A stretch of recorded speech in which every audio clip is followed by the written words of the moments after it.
So first, let's talk about what we're going to review today.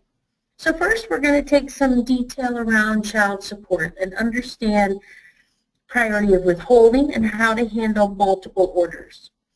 The second piece is child support withholding requirements. So what requirements do you need to be aware of? We're going to do a brief visit of reminding of how to calculate disposable pay. We're going to talk about lump sum payment laws and how companies are handling those across the United States. We're going to talk about calculating child support payments. So really, how do you calculate the child support payment and remit it to the agencies. We're going to talk about admin fees and what we see in the admin fee space, especially some current legislation that went in last year. We're going to talk about handling terminated employees. So how do you handle a terminated employee from a garnishment perspective? Then we're going to take a brief review of E-IWO, electronic income withholding orders. Hopefully most of you are already using that. It's a great method to get some of your child support orders.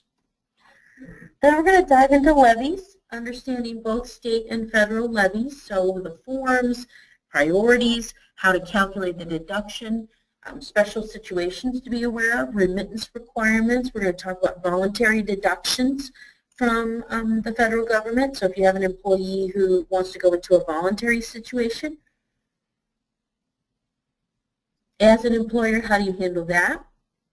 And we're going to talk about other federal garnishments, what laws there are around other federal garnishments, and then state tax levies. We're going to talk about the requirements around state tax levies and some state rules that you need to be aware of.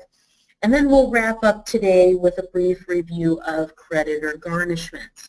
And then, of course, at the end, we'll give you a couple minutes for question and answer. So as you can see, we've got a lot of information to cover in a very short period of time, so let's get started. So priority of withholding orders, so child support withholding requirements.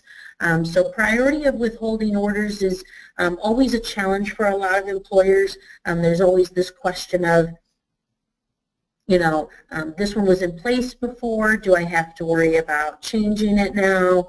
Or now that this one came into effect, what do I need to worry about? So I always like to try to give this towards the beginning so everyone is aware that majority of the time, child supports are always going to bump to the top in priority. Obviously, because again, we want to take care of our children across the United States. So, that is going to be the priority, is the